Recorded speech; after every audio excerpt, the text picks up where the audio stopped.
wala haula wala quwata illa billah, amma ba'du. Alhamdulillah, Bapak Ibu kaum muslimin, para pemirsa rahimani wa rahimakumullah. Insyaallah kita kembali melanjutkan pembahasan kita mengambil faedah dari kitab Sittud Durar, 6 prinsip yang terambil dari para a'immah Ahlussunnah wal Jamaah, para sahabat dan para ulama-ulama setelahnya yang mengikuti jalannya para sahabat Nabi radhiyallahu alaihim jami'an, yang merupakan prinsip-prinsip penting yang banyak tidak difahami oleh sebagian besar kaum muslimin. 6 prinsip yang beliau sajikan kepada kita. Yang pertama adalah prinsip ikhlasuddin lillahi subhanahu wa ta'ala. Prinsip yang paling utama, paling pokok, paling mendasar adalah prinsip mentauhidkan Allah, memurnikan agama semata-mata untuk Allah Ta'ala. Ini adalah prinsip tauhid yang paling menentukan agama seorang muslim, baik secara pribadi maupun dalam prinsip dakwah. Maka tauhid adalah pertama dan utama dan merupakan pondasi yang mendasari semua apa yang akan kita lakukan dalam agama dan mengawali semua yang akan kita dakwahkan tentang agama ini. Orang yang mereka tidak perhatian dengan tauhid dan tidak mengawali agamanya atau dakwahnya dengan tauhid, maka dia telah menyelisih prinsip-prinsip dakwahnya para Nabiullah alaihissalatu wassalam, dan tentu sebuah kesesatan, dan tentu hasilnya akan jelas berbeda. Yang kedua adalah at-tariqu wahidun, bahwa jalan itu hanya satu-satunya jalan yang Allah sediakan untuk kita sampai ke tempat tujuan, yaitu Allah dan surganya, adalah jalan Islam. Selain jalan Islam adalah kesesatan semata-mata. Famada ba'dal haqqi illa dhalal. Tidak ada setelah kebenaran kecuali semata-mata kesesatan. Tidak ada setelah kebenaran kecuali semata-mata kesesatan. Demikian pula sepeninggal Rasulullah SAW akan banyak firaqud dhalah, akan banyak kelompok-kelompok yang menyimpang, yang tersesat dari jalan yang lurus.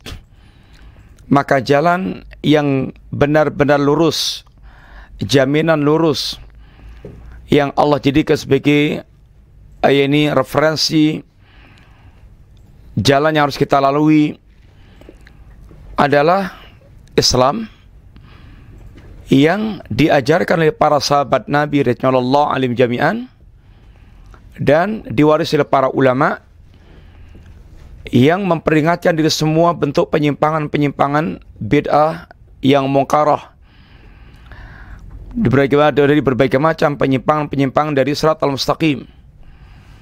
Ini jalannya Ahlussunnah wal Jamaah, mereka yang meniti jalannya para sahabat radhiyallahu alaihim jami'an. Yang ketiga, prinsip yang ketiga, bahwa kita ketika tertuntut mewujudkan atau meniti satu jalan siratal mustaqim, dan siratal mustaqim itu adalah Al-Quran dan As-Sunnah, maka di sana ada celah lebar yang akan bisa mengantarkan kepada perselisihan yang sangat banyak dan meruncing, yaitu pemahaman terhadap Al-Quran dan As-Sunnah. Ketika seorang dia mencukupkan mengambil Quran, mengambil Sunnah, lalu dia fahami sendiri, ini akan menjadi potensi munculnya pemahaman yang sangat beragam, yang sangat banyak. Maka raf'ul khilaf, yang akan mengangkat khilaf dari segala macam pemahaman yang rusak, adalah pemahamannya para sahabat Nabi radhiyallahu alaihim jami'an. Merekalah pemahaman terbaik. Merekalah generasi yang betul-betul di atas siratal mustaqim. Orang yang mereka menyelisih jalannya para sahabat, sama dengan menyelisih jalannya kaum mukminin. Karena sahabat adalah kaum mukminin yang pertama yang direkomendasikan oleh Allah SWT, dan menyelisih jalan mereka adalah kesatan. Kewajiban mengikuti para sahabat adalah sebuah kewajiban, bukan alternatif. Mengikuti jalannya para sahabat artinya mengikuti manhaj salaf, bukan sekedar alternatif, akan tapi sebuah kewajiban atas rekomendasi Allah, rekomendasi Rasulullah SAW. Dan itulah yang telah dijelaskan para ulama panjang lebar. Kewajiban kita meniti para sahabat Nabi, jalannya para sahabat, karena mereka yang paling faham tentang wahyu Al-Quran dan As-Sunnah. Mereka yang paling tepat dalam mengamalkan kandungan Al-Quran dan As-Sunnah. Dan tentu yang paling faham tentang agama dan paling tepat dalam beramal adalah yang paling berhak untuk dikatakan di atas Shiratal Mustaqim. Dan kita minta kepada Allah untuk benar-benar senantiasa berada di atas Shiratal Mustaqim. Yang keempat, bahwa meraih kepemimpinan dengan ilmu, nailu su'dat bil ilmi, ini kunci. Islam adalah agama ilmiah, yaitu agama yang tegak di atas dalil, bimbingan Allah dan Rasulnya, Al-Quran dan As-Sunnah, sehingga tidak semata-mata angan-angan, pikiran, wawasan, kemudian perasaan, emosi, tetapi Islam tegak di atas dalil. Dan kejayaan kita, keselamatan kita dari kekafiran, dan kejayaan kita itu semata-mata bertumpu dengan ilmu ini. Seandainya keselamatan itu dengan mentaati Allah dan mentaati Rasulnya SAW, maka ini artinya yang paling selamat adalah orang paling memahami agama Allah, paling memahami ajaran Rasulullah SAW, dan paling mengikutinya. Dan orang tidak akan bisa mengikuti, mentaati Allah dan Rasulnya kecuali dengan memahami agama Allah dan Rasulnya, dengan memahami Al-Quran dan As-Sunnah Nabawiyah. Demikian juga ketika Allah memberikan jaminan bahwa yang paling selamat dari upaya pemurtatan orang-orang kafir, yang ini merupakan makar terbesar, tujuan terbesar dari makar kufar yang sangat hebat, sangat dahsyat untuk bisa mengeluarkan dari Islam, maka yang paling selamat kata Allah, yang paling berpegang teguh dengan tali agama Allah SWT. Dan tidak akan mungkin orang bisa berpegang teguh dengan tali agama Allah kecuali dia memahami agama ini dengan baik, sebaik-baiknya. Demikian pula ketika Nabi bicara tentang iftirakul ummah, yang paling selamat, yang betul-betul mereka itu berpegang teguh dengan Al-Quran dan As-Sunnah. Fa in tamassaktum bima lan tadillu, tidak akan pernah tersesat orang mereka betul-betul memegangi Al-Quran dan As-Sunnah Nabawiyah. Ini semuanya adalah kembalinya berkuncinya adalah pada ini kita bagaimana betul-betul memahami agama tersebut. Keterpurukan kita karena jauhnya kita dari agama, dan jauhnya kita dari agama karena kita tidak memahami hakikat Islam yang diajarkan Rasulullah SAW. Prinsip yang kelima, bahwa membantah para penyimpang, raddul mukhalif, itu termasuk dari bentuk amar ma'ruf nahi mungkar. Prinsip ini diangkat oleh beliau karena berapa banyaknya orang-orang yang mereka terasa sesak dadanya ketika para ulama melakukan bantahan-bantahan kepada yang lainnya, apalagi yang dibantah adalah tokoh idolanya. Apalagi yang dibantah tokoh idolanya. Hal ini menjadi sangat ini aneh buat mereka, karena tidak ditekankannya ini berpijak dengan sikap ilmiah. Orang yang mereka dibiasakan berpijak dengan sikap ilmiah, maka bantahan-bantahan ulama sebuah perkara yang sangat wajar. Karena kewajiban ulama adalah membeberkan al-haq dan membantah kebatilan-kebatilan, dan itu tugas ulama yang disebutkan oleh Allah SWT, yang Nabi katakan dalam hadisnya, yang ulama itu kata Allah, ini yubayyinuna linnas, yubayyinuna, mereka menjelaskan agama ini kepada manusia. Sebagaimana Nabi adalah bayanul mubin, penjelas yang sangat nyata, dan juga membela agama ini. Maka kata Nabi, yahmilu hadzal ilma min kulli khalafin udulu. Ilmu ini akan dipanggul setiap generasi oleh orang yang adilnya. Ini para ulama yang adil. Yanfuna tahrifal ghalin, wa intihalal mubtilin, wa ta'wilal jahilin. Yang para ulama ini mereka akan menolak segala bentuk sikap ghulu yang dilakukan oleh para ekstremis, orang-orang ekstrim dalam beragama. Para ulama ini yang akan membongkar kebatilan ahlul batil, yang akan menyusupkan kebatilan dalam agama ini. Dan para ulama ini yang akan meluruskan takwilnya orang bodoh, karena banyaknya para raibidah, orang bodoh yang bicara tentang agama ini. Ini tugas ulama, sehingga membantah, meluruskan apa yang bengkok, apa yang keliru, menyingkap apa yang samar. Ini tentu semuanya adalah tugas ulama. Dan harusnya bersyukur umat apabila ada ulama yang membongkar kebatilan-kebatilan itu, yang membantah kekeliruan-kekeliruan tersebut, yang mereka paparkan dengan hujah-hujah yang sangat nyata. Harusnya bersyukur, karena dibiarkannya kesalahan berada di tengah-tengah tubuh kaum muslimin, sama dengan membiarkan kebusukan ini berkembang di jasadnya muslimin, di jasadnya manusia. Mestinya setiap luka, setiap penyakit diangkat, diambil, dibersihkan dalam rangka menjaga kesehatan tubuh dan pemulihannya. Tidak dibiarkan bosok dan kemudian menjalar ke seluruh tubuh. Dan sesungguhnya keberadaan firaqud dhalah dengan kesesatannya itu menjadi celah masuknya musuh untuk menghancurkan dan menguasai kaum muslimin. Sepanjang sejarah, masuknya musuh-musuh Islam melalui firaqud dhalah ini, melalui kelompok-kelompok yang sesat ini, sehingga menghancurkan Islam dan kaum muslimin dengan dahsyatnya ini melalui pintu-pintu para firaqud dhalah, sehingga membantah para penyimpang, membantah ahlul batil, membantah kesalahan-kesalahan ini sama dengan membongkar syubhatnya atau menyingkap kedoknya orang-orang munafik, agar betul-betul umat kembali kepada agama yang diajarkan Allah SWT lewat Rasulnya Sallallahu Alaihi Wasallam. Sehingga ini tugas ulama yang sangat mulia. Banyak yang mereka sek dengan tugas ulama ini karena mereka terkena virus hizbiyah, terkena virus yaitu fanatisme kelompok, fanatisme perorangan, tidak mengembalikan Islam kepada dalil, kepada ilmu. Akhirnya kebencian diarahkan kepada orang-orang yang mereka, para ulama yang membantah kesesatan.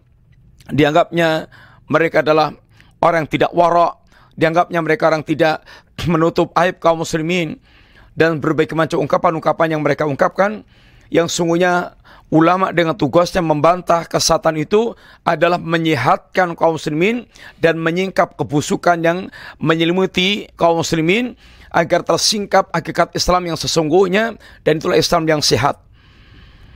Kemudian bab yang beliau bawakan dalam bab ini pula adalah isti'malu syiddah fil inkar al mubtadi'ah la ya'nil wala lil kufar. Penggunaan kekerasan dalam mengingkari ahlul bid'ah itu bukan berarti wala kepada orang kafir. Berbeda antara wala dengan orang kafir dengan sikap kita membantah keras ahlul bid'ah. Membantah ahlul bid'ah itu adalah urusan tersendiri. Itu penjagaan pos-pos kaum muslimin agar tidak kemasukan kuman, virus, penyakit yang akan bisa merusak dan menghancurkan kaum muslimin, melemahkan kaum muslimin, akan menjadi pintu celah masuknya musuh untuk menguasai kaum muslimin. Walak dengan orang kafir beda lagi. Walak dengan orang kafir itu yaitu apabila ada kecintaan kepada orang kafir dan agamanya dan keyakinannya, sehingga memiliki keridhaan kepada kekafiran. Adapun satu saat bersikap lunak pada orang kafir, bersikap keras kepada sebagian muslimin yang menyimpang, itu sebuah tuntutan. Itu sebuah tuntutan. Tidak bisa kemudian kerasnya dengan sebagian muslimin dan lulaknya pada sebagian orang kafir dianggap telah berwala pada orang kafir dan barok pada ini sebagian muslimin. Tidak begitu. Ini salah kaprah. Mari kita ikuti penjelasan beliau. Semoga Allah memberikan manfaat kepada kita semuanya. Beliau mengatakan, Innal asla fil amri bil ma'ruf wa nahyi anil munkar al-lin warif. Asalnya pelaksanaan amar ma'ruf nahi munkar itu mesti dengan lembut. Seperti yang telah kita sampaikan, karakter atau sifat yang dimiliki oleh seorang yang mereka memerintahkan yang ma'ruf dan melarang yang munkar, itu 3 sifat. Al-ilmu, kemudian al-rifku atau walin, wasabru. 3 karakter ini mesti melekat pada orang yang mereka melakukan amar ma'ruf nahi munkar. Berilmu, apa yang akan dia ingkari, apa yang akan dia perintahkan dan dia ingkari, mesti benar-benar pasti itu kebaikan yang dia perintahkan. Yang dia ingkari pastikan itu adalah sebuah keburukan. Jangan sampai ketika dia beramar ma'ruf nahi munkar tanpa ilmu, yang dianggap munkar ternyata ma'ruf, yang dianggap ma'ruf ternyata munkar, yang dia perintahkan ternyata munkar, yang dia larang ternyata ma'ruf. Ini karena diantaranya tanpa ilmu. Atau akan menimbulkan kerusakan-kerusakan berkaitan dengan yaitu kegiatan dia amar ma'ruf nahi munkar. Yang kedua, sikap lin, arifku, karena sikap ini akan menjadi celah besar. Berbagai macam kebaikan yang akan datang dengan kelembutan yang berbeda dengan sikap kasar. Itu dalam kondisi normal asal dakwah amar ma'ruf nahi munkar. Dan memiliki kesabaran yang ekstra karena akan banyak kendala-kendala yang akan dihadapinya, sehingga membutuhkan kesabaran yang ekstra. Tetapi satu saat ketika kelembutan itu ini tidak bisa terwujud kebaikan dengan kelembutan, maka akan digunakan kekasaran. Dan dengan kekasaran atau kekerasan yang menimbulkan kebaikan, maka kekerasan ini itu menjadi baik, menjadi terpuji. Sebagaimana Allah Ta'ala sebutkan bahwa asal dari kegiatan al-amr bil ma'ruf wa nahyi anil munkar adalah bersikap lembut. Seperti yang sebagaimana dalam ayat Allah Ta'ala, Ud'u ila sabili rabbik, Ud'u ila sabili rabbika bil hikmah wal mau'izatil hasanah wajadilhum billati ya ahsan. Serulah manusia ke jalan Rabbmu dengan hikmah, dengan mau'izah hasanah, dengan jidal billati ahsan, yang dengan jidal yang baik. Serulah manusia ke jalan Rabbmu. Jangan seru manusia ke jalanmu, ke jalan organisasimu, ke jalan kelompokmu, ke jalan partaimu, ke jalan yayasanmu, tapi serulah manusia ke jalan Allah. Terangkan agama Allah, terangkan Al-Quran, terangkan sunnah Nabi dengan penjelasan yang jujur, yang gamblang. Itulah jalan Allah. Walaupun mereka tidak masuk ke organisasimu, ke partaimu, ke kelompokmu, ke yayasanmu. Penyakit yang ada di zaman kita ini diantaranya, kalau sudah sekelompok itu oke semuanya itu. Ceramah oke, ngisi pengajian oke, ngisi daurah oke, ngisi training oke. Walaupun dia bahlul, walaupun dia ini pikirannya menyimpang, walaupun pikirannya itu rusak, tapi kalau sekelompok oke. ACC, oke, ACC, dia kawan kita, kelompok kita. Walaupun pikirannya rusak. Tapi walaupun dia hafal Quran, hafal sekian banyak hadis, ulama besar, sangat pakar dalam agama, betul-betul mengikuti jalan salafus saleh, tapi nggak masuk kelompoknya. Oh, itu bukan kelompok kita. Itu bukan kelompok kita. Sehingga standarnya bukan lagi ilmu, tapi kelompok. Rusaknya kayak apa orang itu? Kalau sekelompok itu dibela mati-matian. Baiknya kayak apa orang itu kalau bukan kelompoknya akan jadi bully-bulian. Ini penyakit, ini virus yang berbahaya. Allah Subhanahu wa Ta'ala mencela sikap hizbiyah. Walaupun dengan nama Muhajirin dan Ansar.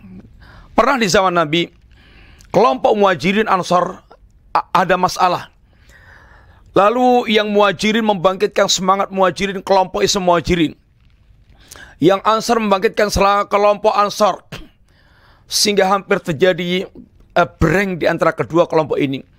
Kata Nabi, da'uhu, tinggalkan seruan-seruan jahiliyah itu, da'awal jahiliyah, muntinah, itu seruan jahiliyah, bau busuk. Ini hizbiyah itu bau busuk. Karena ini akan merusak kaum muslimin, mencerai-beraikan kaum muslimin. Ikatan itu ikatan kelompoknya, bukan ikatan akidah, bukan ikatan sunnah, bukan ikatan Islam. Sampai seakan-akan kalau sudah masuk kelompok ini ahlul jannah, pokoknya melebu kelompok ini ahli surga. Oh Masya Allah, ini kemendel namanya itu. Kemendel kemudian bisa jadi kemendel. Kemendel itu dia patosnya dipendel. Ini rusak pikirannya seperti ini. Seakan dia menjadi penjamin bahwasanya kalau masuk kelompok ini adalah ahlul jannah. Ini adalah kerusakan besar. Kerusakan besar. Bapak sekalian, kita diajak untuk mengajak kepada jalan Allah Ta'ala. Sehingga bagaimana kita menerangkan ayat Al-Quran, menerangkan hadis Nabi, buang jauh-jauh itu, ya ini ajakan untuk masuk kelompokku, organisasiku, yayasanku, pendukungku. Tapi ajaklah manusia menjadi pendukung agama Allah, pendukung Al-Quran, pendukung As-Sunnah, pendukung jalannya salafus saleh. Itu adalah dakwah yang hak. Dakwah yang hak. Serulah manusia kepada jalan Rabbmu. Demikian pula pesan utu ila sabil rabbik ini, ya ini, jadilah Anda dai yang mukhlis, yang ajakannya itu tidak tendensius, semata-mata mengajak manusia ke jalan Allah Ta'ala. Jangan ada tendensi-tendensi duniawi, ngangkat pamornya, ngangkat yaitu atau untuk menjadi penghasilan, untuk mendapatkan dunia, mendapatkan jabatan, mendapatkan ketenaran, ketokohan, dan seterusnya. Singkirkan semua niat-niat itu. Bagaimana Anda berusaha untuk mengikhlaskan niat dakwah, mengajak manusia ke jalan Allah SWT. Bil hikmah, dengan cara bagaimana? Satu, hikmah. Hikmah itu ada kelompok yang kita dakwah, ada 3 golongan. Kelompok orang yang hanif, orang yang condong pada kebenaran, diterangkan itu langsung ikut, faham langsung ikut. Ini yang paling menyenangkan. Ini tinggal menjelaskan ayat, hadis disampaikan pada mereka dengan penjelasan gamblang, selesai. Yang kedua itu dengan hikmah, menyampaikan dalil. Yang kedua dengan mau'izah hasanah. Mereka bisa mengikuti kebenaran, tapi mereka itu masih punya keasyikan dengan kemaksiatan. Sehingga perlu didatangkan tarhib, perlu dimotivasi, perlu ditarhib, perlu disampaikan ancaman-ancaman, sehingga tergugah hatinya itu semangat untuk berbuat baik, meninggalkan keburukan setelah ada motivasi dan ada ancaman. Ini dengan mau'izah hasanah. Kemudian yang ketiga, ada orang mereka kepalanya itu penuh dengan syubhat, sehingga pengennya itu bantah terus, pengennya itu bantah saja. Ini dilayani dengan jidal, dengan pembantahan. Maka dakwah wajadilhum billati ahsan ini adalah keterampilan khusus. Artinya keterampilan khusus itu nggak setiap orang itu bisa masuk wilayah ini. Dia membutuhkan penguasaan ilmu syar'i yang mantap. Dia membutuhkan ini kesetabilan jiwa ketika dia harus berdialog. Ibaratnya itu bisa bersabar ngetutke mentoknya sampai mana itu, sehingga diuncat terus sampai mentok sampai mana. Sehingga untuk dia bisa betul-betul meyakinkan mujadalahnya, jidalnya itu adalah jidal yang akan memberikan manfaat, dia pun wajib menguasai ini kesatan orang yang dia bantah tadi, sehingga ibaratnya pendekar itu nekuknya itu klak klak klak klak, sehingga cepat dia bisa merontokkan, mengalahkan, menundukkan yaitu musuhnya itu. Syekhul Islam, beliau di antara ulama yang banyak memiliki rudud bantahan kepada Syiah, kepada ini alul kalam, kuburiyun, sufi, filsafat dan semisalnya itu. Beliau ketika membantah sebuah kelompok sangat menguasai kesesatan kelompok tersebut. Setelah beliau tentu menguasai adalah ilmu syar'i yang mantap, yang matang. Karena ini adalah modal untuk membantai, itu harus begitu. Kalau enggak, wah, ibarat kata orang tuh diuntal miring antum. Diuntal miring, dilek sama orang yang sesat itu, sehingga Anda akan menjadi hancur binasa. Sehingga jangan sembarang untuk kemudian menghadapi ahlul bid'ah yang menyimpang itu. Karena terkadang mereka memiliki ilmu yang sundul langit, sangat menguasai, syubhatnya sangat dahsyat, sangat hebat. Ya, sama dengan Anda akan menghadapi lawan petinju umpamanya. Anda kelasnya kelas apa? Kelas-kelas tinggi itu. Yang satu kelas berat, adanya kelas ini kapuk. Bisa sentelap sekali, bisa guling 7 kali. Langsung ambiar kepalanya itu. Ini mesti harus persiapan yang khusus, yang seperti itu. Kemudian di sini adalah bil hikmah. Kemudian waqala li Musa wa Harun sallallahu alaihi wasallam, Allah berkata kepada Musa dan Harun, kakak beradik yang Allah angkat sebagai nabi. Kenabian Harun atas perintah Nabiullah Musa alaihissalam untuk menyertai dirinya ketika akan mendakwai kepada Fir'aun. Apa kata Allah Ta'ala kepada keduanya? Idhaba ila Fir'auna innahu tagha. Pergilah kalian berdua kepada Fir'aun. Fir'aun itu tagha, Fir'aun itu taghut, Fir'aun itu melampaui batas. Dia zalim, kejam, sehingga tidak ada yang lebih zalim dibandingkan dengan Fir'aun. Sampai pengakuannya ana rabbukumul a'la, aku adalah Rabb kalian yang paling tinggi. Malakum min ilahin khairu, aku melihat tidak ada sesembahan yang lebih pantas bagi kalian kecuali diriku. Dia sembelih anak-anak Bani Israel dalam rangka untuk merasa dirinya aman. Perintah Allah kepada Musa dan Harun ketika diperintahkan mendatangi Fir'aun yang taghut itu, faqula lahu qawlan layyinan. Ucapkan ucapan kalian berdua kepada Fir'aun ucapan yang lain, ucapan yang lembut. La'allahu yatadzakkaru aw yakhsha. Mudah-mudahan Fir'aun mau ingat dan mau takut. Bisa ingat dan bisa takut. Ini perintah Allah kepada Musa dan Harun ketika akan mendakwai ini Fir'aun yang taghut, Fir'aun yang melampaui batas ini, yang tagha ini. Dengan harapan akan muncul atau akan ingat kepada Allah dan akan takut kepada Allah Subhanahu wa taala. Ini perintah Allah kepada Musa dan Harun. Maka ketika Abdul Malik bin Marwan, beliau pernah mengumpulkan rakyatnya yang suka protes kepada Abdul Malik bin Marwan. Apa kata Abdul Malik bin Marwan? Kalian meminta aku untuk menjadi seperti Abu Bakar dan Umar, tapi kalian tidak mau menjadi rakyatnya Abu Bakar dan Umar. Sebagaimana Ali katakan ketika diprotes oleh orang-orang Khawarij, ya Ali, kenapa di zaman Abu Bakar dan Umar itu enggak seperti di zaman kamu sekarang ini? Kata Ali, karena di zaman Abu Bakar dan Umar itu rakyatnya seperti saya ini. Di zaman saya sekarang ini rakyatnya kamu-kamu ini. Sebagaimana yaitu kalian bertindak, akan Allah berikan pemimpin yang seperti itu. Kama takunu yuwalla alaikum. Sebagaimana keadaan kalian, maka Allah akan berikan penguasa seperti kondisi kalian. Kalau kalian ingin mendapatkan pemimpin yang baik, yang ideal, yang Anda angan-angankan, jadilah Anda rakyat yang ideal, rakyat yang baik. Baru Allah akan berikan pemimpin yang baik. Kalau kualitas Anda seperti ini, dari tingkat RT, RW, kemudian kelurahan, kecamatan, kabupaten, gubernur, korupsinya itu sangat nampak sekali. Rakyatnya suka ngutil-ngutil, suka korupsi, suka ngentit, suka macam-macam itu. Jangan berharap akan muncul pemimpin kayak Abu Bakar atau Umar. Mesti kita belajar menjadi rakyat yang baik, rakyat yang patuh, yang adil, rakyat yang betul-betul memiliki kebaikan. Allah akan berikan pemimpin yang baik. Kalau rakyatnya itu rusak-rusakan, jangan harapkan akan muncul pemimpin yang baik.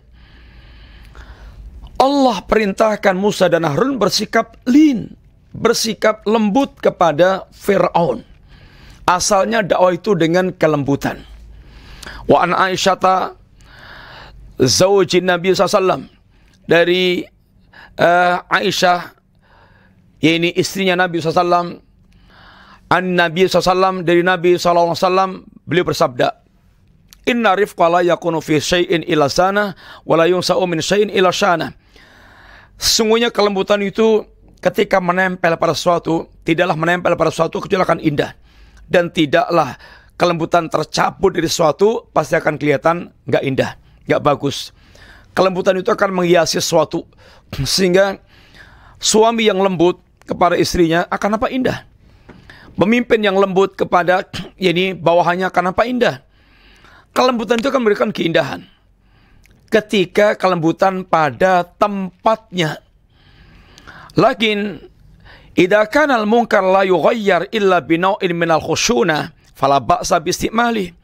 Tetapi kalau kemungkaran itu tidak akan berubah kecuali dengan sejenis kekerasan, semacam kekerasan, sikap keras atau kasar, maka tidak mengapa digunakannya sikap kekerasan tersebut. Walau kana ma'al muslimin, walaupun kekerasan itu ditujukan kepada kaum muslimin. Ala tara. Lalu beliau ingin terangkan pada kita, tidakkah Anda lihat? Tidakkah Anda perhatikan, Anda lihat? Annallaha abahal qitala lidzalik. Allah membolehkan peperangan untuk mewujudkan maslahat. Walaysa fawqal qital khusyunah, dan tidak ada kekerasan yang lebih keras daripada peperangan. Faqala subhanahu, Allah mengatakan, wa in ta'ifatain minal mu'minina iqtatalu faslihu bainahuma. Kalau ada dua kelompok mukminin yang berperang, maka damaikanlah. Fa in baghat ihdahuma 'alal ukhra, kalau ada salah satu yang melampaui batas, faqatilul lati tabghi hatta tafi'a ila amrillah, maka perangilah mereka itu yang melampaui batas sampai mereka itu kembali kepada perkara Allah Ta'ala. Sehingga Allah membolehkan memerangi suatu kaum yang melampaui batas. Dan peperangan itu tentu adalah kekerasan. Waqad yastadul mu'min fi inkari ala akhihi akthar minhu ma'a aduwi. Dan terkadang seorang mukmin bersikap keras dalam mengingkari saudaranya lebih keras dibandingkan mengingkari musuhnya.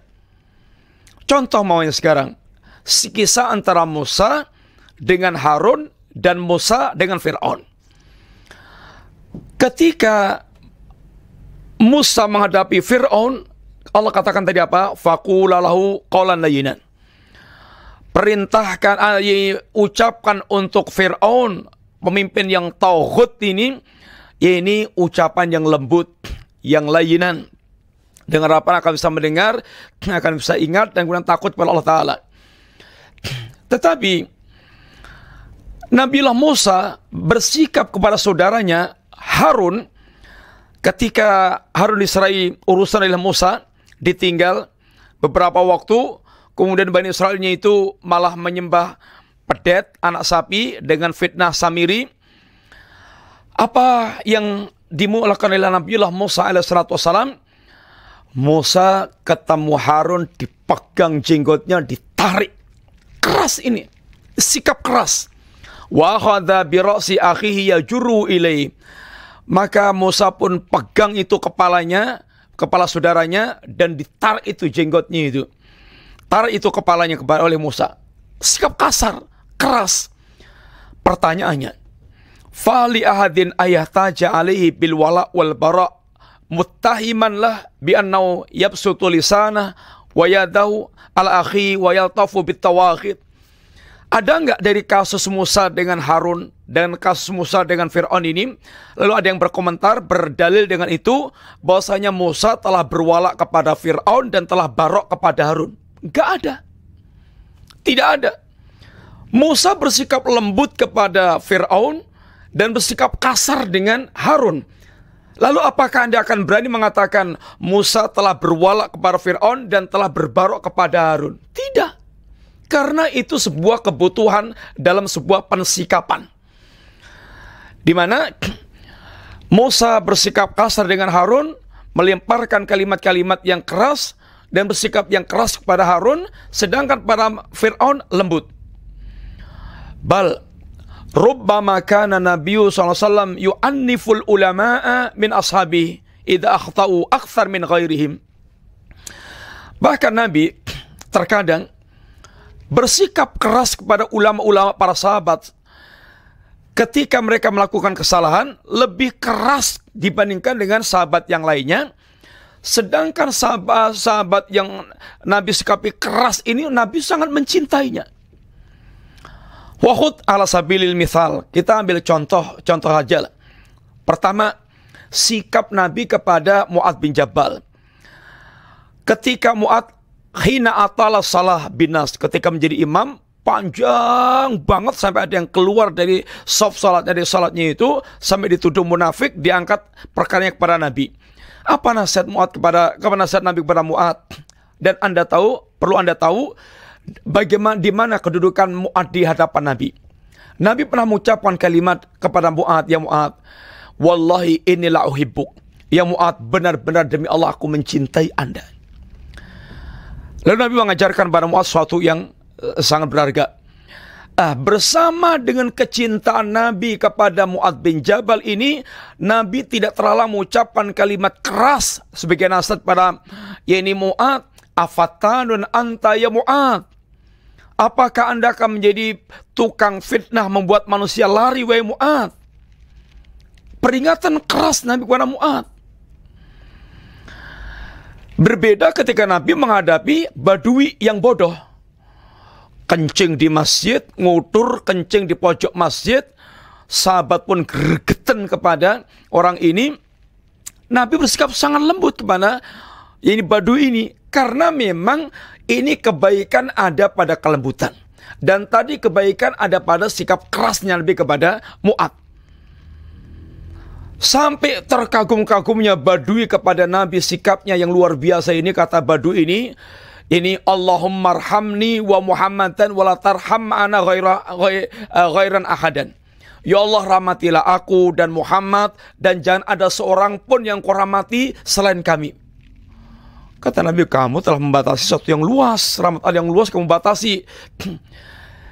Badui ini kagum kepada Nabi sebab sikap yang luar biasa. Tapi Nabi bersikap dengan Mu'adz keras karena memang itulah dibutuhkan. Itu akan bermanfaat bagi Mu'adz. Sekarang yang kedua, contoh kedua, Usamah. Usamah bin Zaid ini orang yang sangat dicintai oleh Nabi. Sampai dikenal Usamah itu dengan istilah hibbi Rasulillah. Usamah itu kekasih anak kekasihnya Nabi.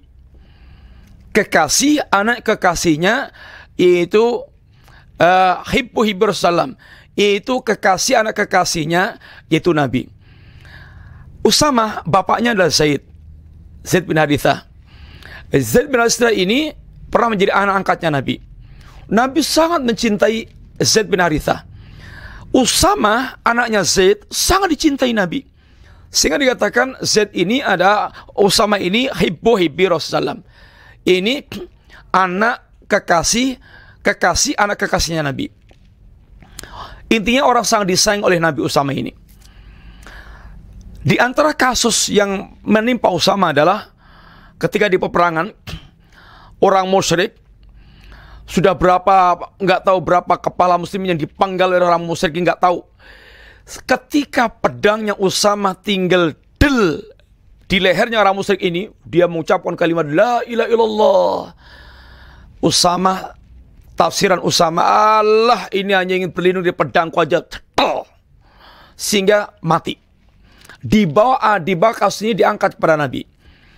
Sampai ke Nabi, bagaimana marahnya Nabi kepada Usamah. Apa kata Nabi? Ya Usamah, aqatal tauba da maqala la ilaha illallah. Ya Usamah, apakah engkau membunuh orang setelah mengucapkan kalimat la ilaha illallah? Kata Usamah, faman sala yukariruha hatta tamanitu anni lam akun aslamtu qabla dhalikal yawm. Nabi mengulang-ulang kalimat itu. Nabi ulang-ulang kalimat itu sampai aku berangan-angan saatnya aku belum masuk Islam sebelum ini. Ini Usama.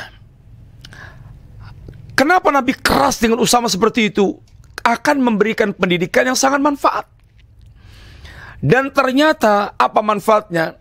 Di zaman fitnah terbunuhnya Utsman bin Affan, bagaimana terjadinya peperangan antara muslimin, antara kelompok penuntut darah Utsman Muawiyah bin Sufyan dengan kelompok Ali bin Abi Thalib. Bertumpahan darah muslimin.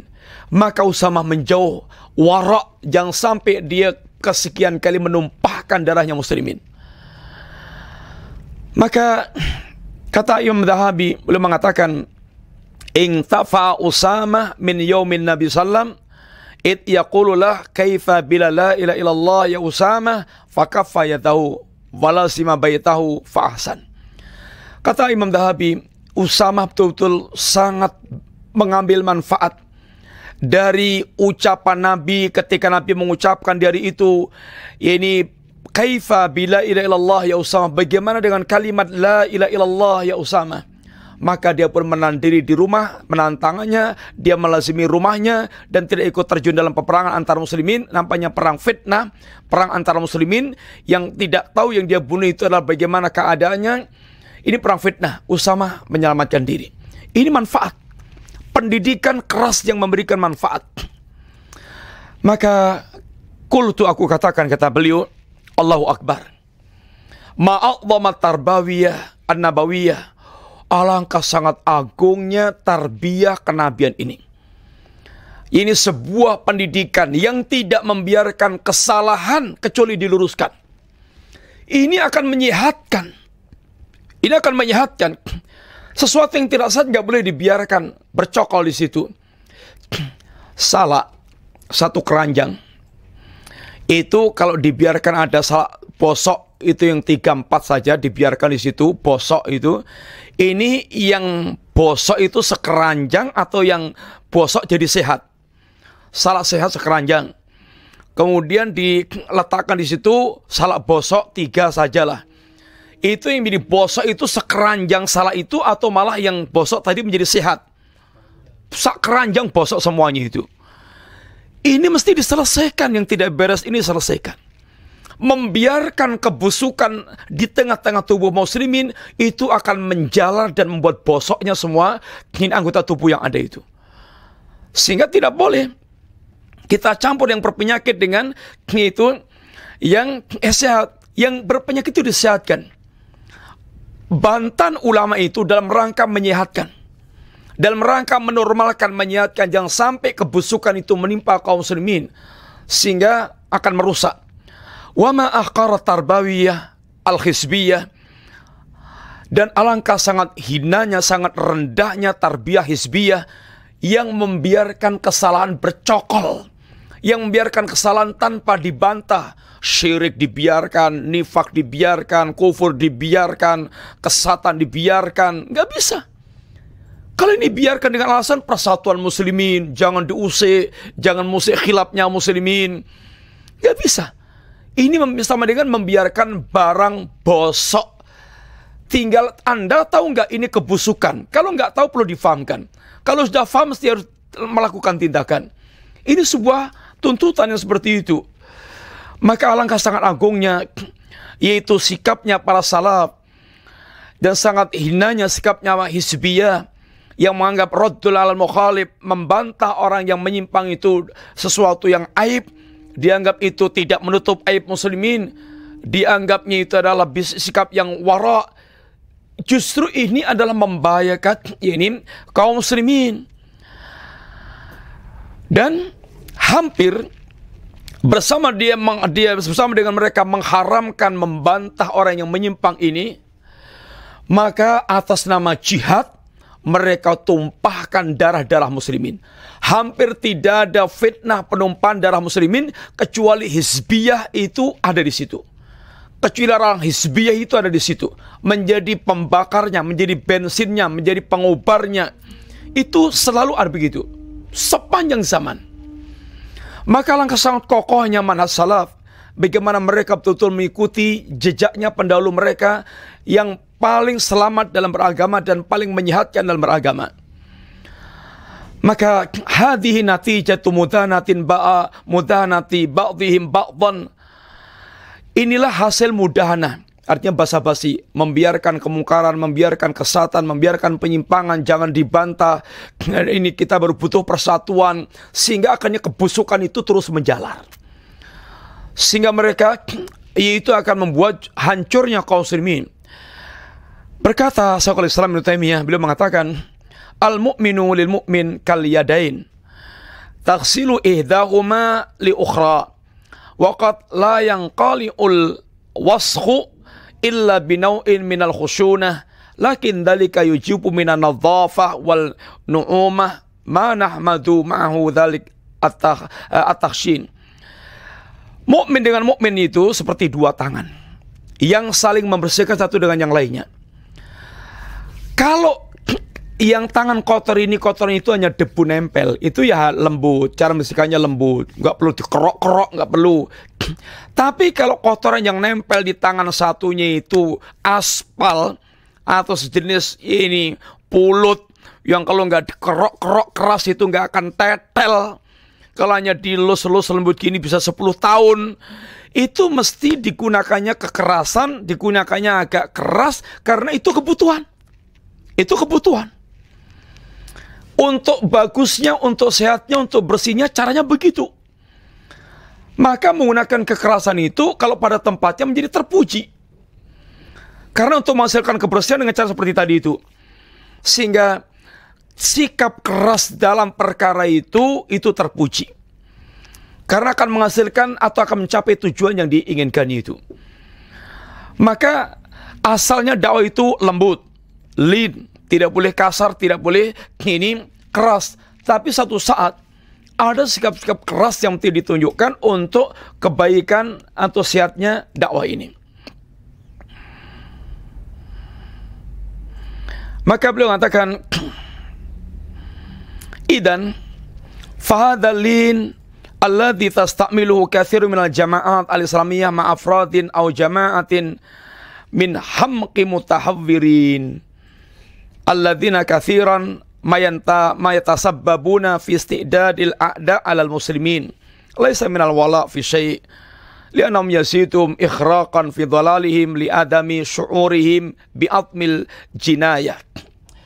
Oleh karena itulah dengan demikian sikap lembut yang digunakan oleh kebanyakan jamaat Islamiyah kepada pribadi atau kepada jamaah itu adalah sebuah sikap kedunguan. Sikap kedunguan. Kenapa? Karena itu akan menjadi sebab, justru menjadi sebab musuh itu akan sangat gampang menguasai muslimin.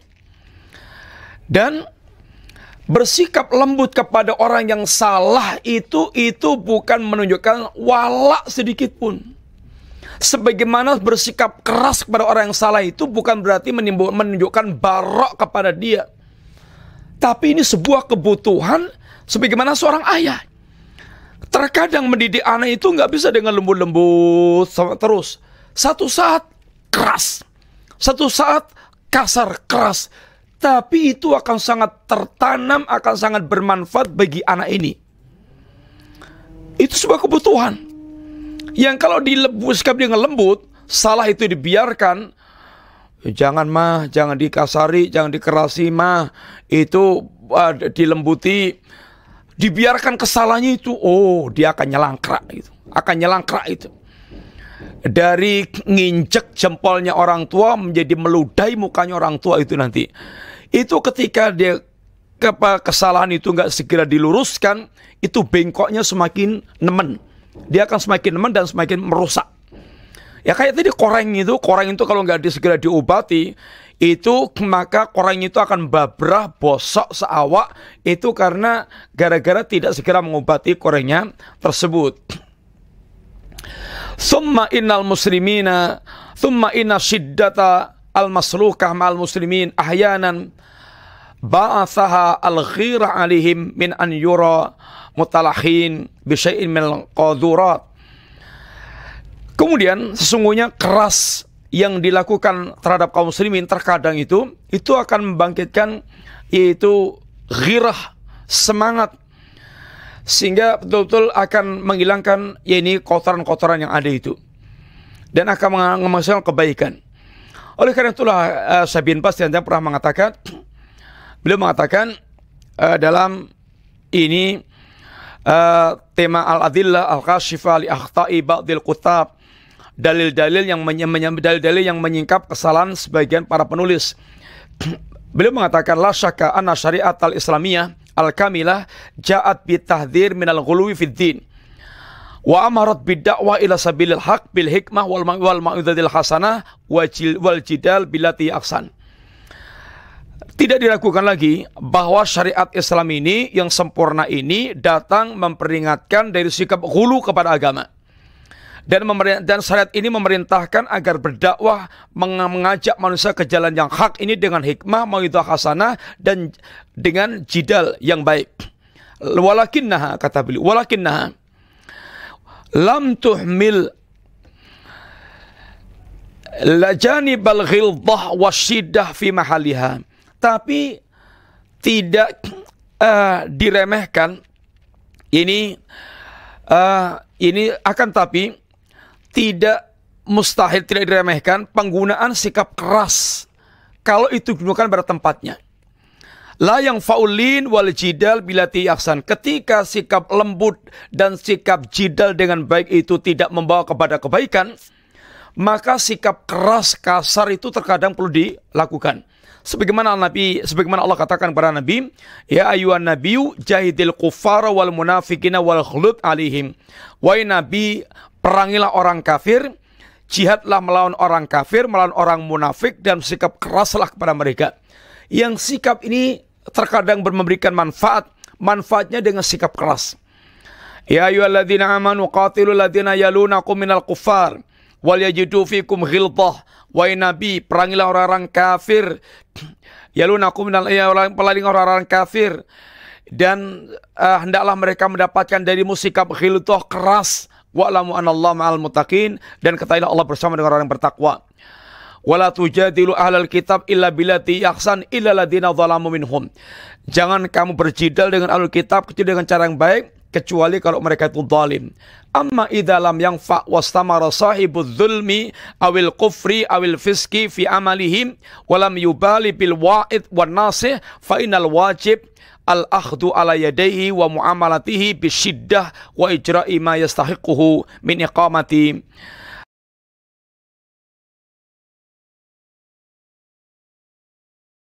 haddin au ta'zirin au tahdidin au taubihin hatta yaqifa inda haddihi wa yansajiri.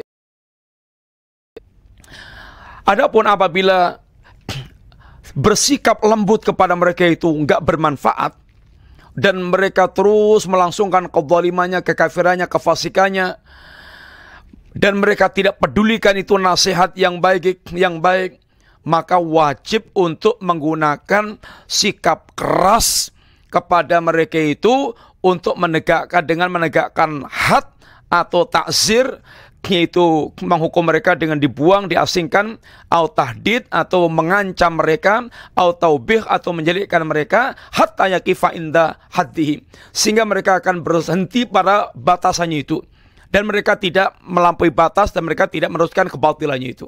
Ini tujuan, ini yang diinginkan hal itu. Maka tidak bisa kita ini membiarkan kesesatan itu berlangsung tanpa ada bantahan, tanpa ada ini sikap yang keras. Ma'anna alladhi yadharu min mujamalati ahzab al-islamiyah li ahli al-bid'ah was-suqut an akhtaihim huwa annahum lama khasaru tariqa audati insil muslimin fi sunduqil intikhabat tadammaru minan naqd.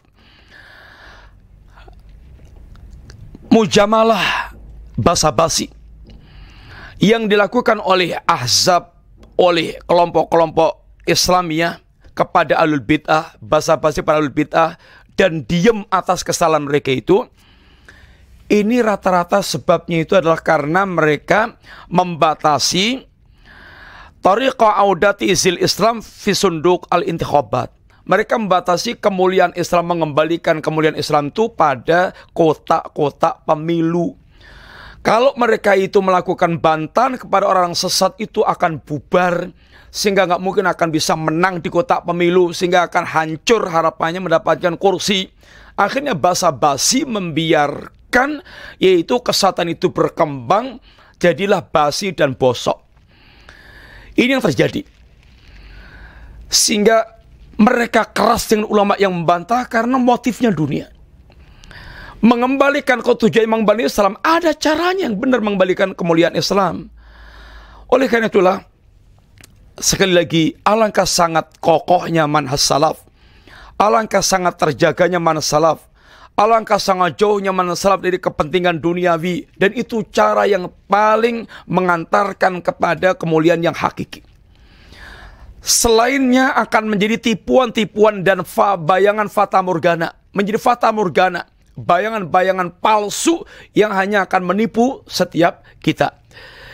Dan berikutnya insyaallah beliau akan menjelaskan prinsip yang keenam, yaitu prinsip at-tarbiyah wa tasfiyah, yaitu untuk mendapatkan kemuliaan hidup di atas Islam tidak ada jalan lain di zaman kita. Cara yang ditempuh adalah at-tasfiyah wa tarbiyah. Kita cukupkan pembahasan kita sampai di sini, semoga manfaat. Mudah-mudahan Allah memberikan taufik pemahaman kepada kita semuanya, dan semoga Allah menjaga kita dari berbagai macam pemahaman-pemahaman yang menyimpang. Kita cukup sekian dulu. Ada pertanyaan? Bismillah. Pertanyaan pertama. Bismillah. Semoga Allah selalu menjaga Ustadz. Ustadz, anak ingin bertanya, apakah Allah menerima taubat kita apabila kita melakukan dosa lalu bertaubat, tapi lambat laun anak kembali tergelincir pada dosa yang sama? Seringkali keadaan sendirian membuat anak tergelincir pada dosa-dosa yang pernah anak taubati sebelumnya. Anak khawatir taubat yang anak lakukan tidak Allah terima. Bismillahirrahmanirrahim. Setiap taubat yang dilakukan dengan serius, insya Allah Allah terima. Walaupun boleh jadi satu saat dia tergelincir lagi, dia perlu taubat lagi. Terus begitu sampai jangan sampai Anda mati sebelum Anda bertaubat. Sehingga hendaknya setelah bertaubat meminta kepada Allah, diteguhkan di atas jalan Allah, dan betul-betul dilenyapkan itu keinginan, dibersihkan hatinya dari keinginan melakukan perbuatan yang buruk. Dan taubat kita, kejujuran pun akan diuji oleh Allah Ta'ala. Satu saat taubat kita diuji oleh Allah Ta'ala, apakah benar atau tidak. Kita dimudahkan untuk melakukan sesuatu yang boleh jadi menjadi kenikmatan maksiat dia, sehingga dia terjerumus lagi. Dan jangan bosan untuk terus bertaubat. Seruan Allah, qul ya ibadiyalladzina asrafu ala anfusihim la taqnatu min rahmatillah. Wahai hambaku yang melampaui batas, jangan pernah putus asa dari bertaubat kepada Allah, dari yaitu rahmat Allah, dengan bertaubat untuk mendapatkan ampunan Allah Ta'ala. Selama taubat kita serius, walaupun jadi kita terjerumus berkali-kali, mudah-mudahan Allah menerima taubat kita. Wallahu a'lam bishawab. Jazakallahu khairan atas jawabannya Ustadz.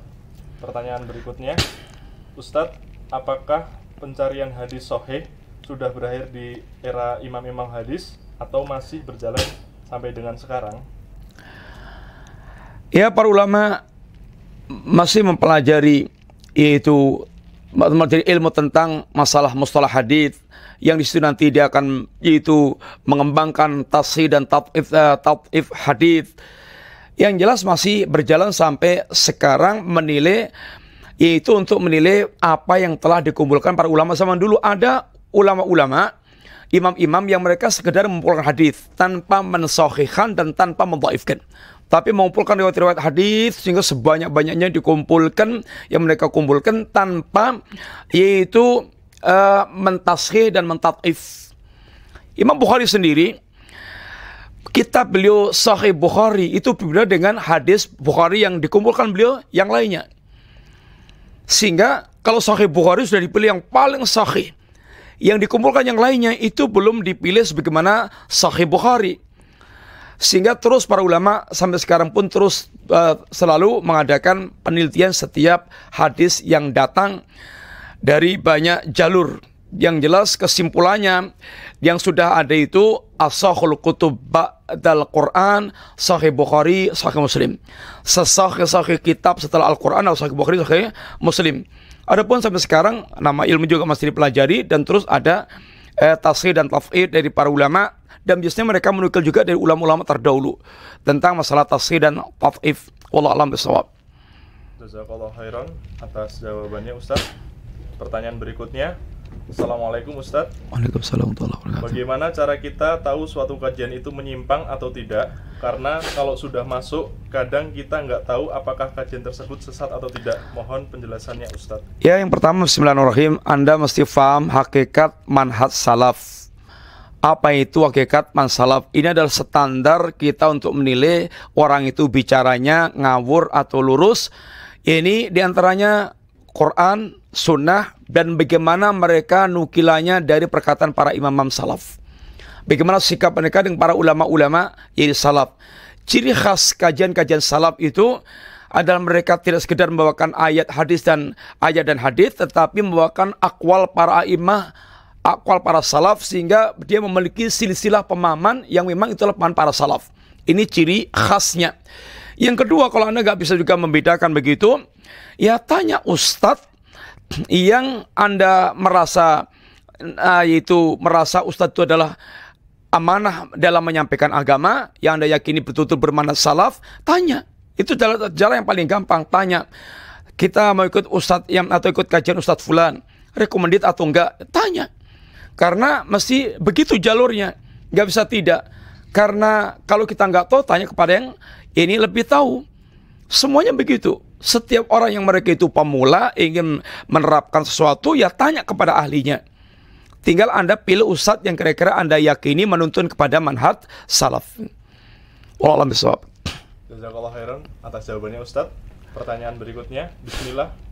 Afwan Ustadz, sering kita mengalami kejadian pembubaran kajian sunnah, tetapi kita tidak melawan. Pertanyaannya ada dua. Yang pertama, apabila kita melawan, apa termasuk jihad? Kemudian yang kedua, bukankah ketika kita melawan sama dengan kita membela agama Allah? Barakallahu fikum. Ya, di sini ada pertimbangan masalih dan mafasid.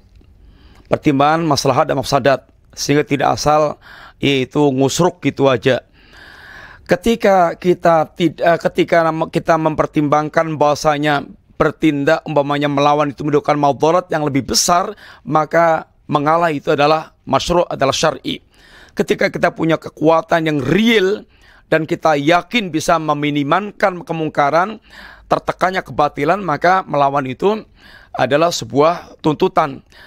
Itu semuanya berkaitan dengan pertimbangan. Karena termasuk kaidah syariah dalam mempertimbangkan antara masalih dan mafasid. Nggak bisa ngusruk gitu aja.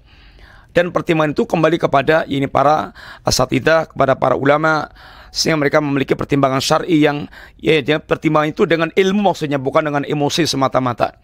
Di zaman Umar punya kekuatan sampai Umar di perang Hudaybiyah itu, perjanjian Hudaybiyah yang nampak merugikan muslimin. Kata Umar, ya Rasulullah, bukankah Anda utusan Allah? Rasulullah, iya. Bukankah kita muslimin? Bukankah mereka kafir? Bukankah kalau kita ada yang mati itu masuk surga, kalau mereka mati masuk neraka? Umar pengennya brus gitu aja. Tapi Nabi punya pertimbangan dan punya bimbingan yang lebih dalam. Ya, ini Nabi dibimbing dengan wahyu Allah SWT. Artinya tindakan itu ini ada timbangan masalih dan mafasidnya. Wallahu a'lam bishawab. Jazakallahu khairan atas jawabannya Ustadz. Pertanyaan berikutnya, izin bertanya Ustadz, batasan seorang akhwat dan ikhwan dalam berchattingan itu seperti apa, Tat? Karena banyak sekali di zaman sekarang yang seperti itu, dan bagaimana seharusnya, Tat? Bismillahirrahmanirrahim. Yang pertama, diusahakan jangan sampai ada chattingan khusus ikhwan dan akhwat. Itu apalagi belum kawin ini, hendaknya jangan sampai ada jalur khusus chattingan ikhwan akhwat. Kalau memang ada kebutuhan sesuatu, itu bisa dilewatkan pada orang yang lebih aman dari kita itu. Sebab syaitan itu membiarkan 99 kebaikan untuk memasukkan satu keburukan, sehingga akan runtuh nanti 99 kebaikan itu. Syaitan memiliki cara-cara yang sangat dahsyat untuk yaitu merusak manusia. Wallahu a'lam bishawab. Jazakallahu khairan atas jawabannya Ustadz. Pertanyaan berikutnya, salam dari Dumai Riau. Mau tanya bagaimana caranya supaya kita selalu jadi orang yang selalu bersyukur walaupun selalu diterpa cobaan dan musibah. Bismillahirrahmanirrahim. Kita tidak akan mungkin bisa mewujudnya rasa syukur kalau kita tidak melihat nikmat-nikmat Allah Subhanahu wa taala. Semakin kita tidak melihat nikmat Allah, semakin susah bersyukur. Seorang ulama namanya Ibnu Kilabah, seorang perawi hadis, dia di akhir hayatnya itu buntung kedua tangannya, kedua kakinya. Kita bisa bayangkan orang hidup tanpa kedua tangan, tanpa kedua kaki. Kalau kira-kira itu musibah itu menimpa kita, bagaimana kita akan bersikap? Tapi Ibnu Kilabah dalam kondisi seperti itu, tidak ada yang keluar dari lisannya kecuali ucapan Alhamdulillah. Allah telah memberikan kepadaku apa yang tidak Allah berikan pada yang lainnya. Alhamdulillah, Alhamdulillah, Alhamdulillah. Itu karena yang terlihat di kedua kelopak matanya adalah nikmat Allah Subhanahu wa taala. Adapun orang mereka tidak pernah bisa melihat nikmat Allah, yang kelihatan kekurangan yang dia inginkan itu belum kecekel, ada aja yang belum dia dapatkan, itu rasanya tidak ada nikmat Allah sehingga rasanya gerundel, ngeluh, dia rasanya itu nggak dapat nikmat dan seterusnya. Sehingga mesti harus betul-betul bagaimana dia melihat luasnya nikmat Allah yang dia terima. Demikian cukup? Masih ada Ustaz? Masih. Jazakallahu khairan atas jawabannya Ustaz. Pertanyaan berikutnya, Assalamualaikum Ustaz. Waalaikumsalam warahmatullahi wabarakatuh. Bapak Ana paham sufi dan tidak mau menerima syariat lagi, sudah tidak percaya lagi dengan kebenaran Al-Quran. Bagaimana cara mendakwahi Bapak Ana Ustaz? Ya, bismillahirrahmanirrahim. Pertama, membangun muamalah yang baik dengan orang tua, artinya berkhidmat anak dengan orang tua. Yang kedua, banyak-banyak didoakan biar Allah merubah pikirannya. Yang ketiga, ya mencari cara terus bagaimana orang tua bisa dialog dan disampaikan hujah-hujah yang mudah-mudahan Allah bukakan. Seandainya kita nggak bisa langsung, bisa orang ketiga yang bisa bicara dengan orang tua. Yang jelas selama masih hidup itu kemungkinan hidayah itu ada. Selama masih hidup kemungkinan dia mendapatkan hidayah itu ada. Maka jangan pernah putus asa untuk mengusahakan bagaimana apalagi orang tua kita harapkan untuk bisa bersama-sama kelak di surga. Sehingga jangan sampai putus asa untuk mendakwai orang tua dengan segala macam cara. Wallahu a'lam bishawab. Sekali itu yang kita sampaikan Bapak sekalian. Mudah-mudahan manfaat. Segala kurang minta maaf dan kita beristighfar kepada Allah atas segala kesalahan-kesalahan yang kita lakukan sengaja atau mungkin terlewatkan. Maka kita tutup majlis kita dengan kafatul majlis. Subhanakallahumma wa bihamdika asyhadu an la ilaha illa anta astaghfiruka wa atubu ilaik. Wa sallallahu ala nabiyyina Muhammadin wa ala alihi washabihi wasallam. Assalamualaikum warahmatullahi wabarakatuh.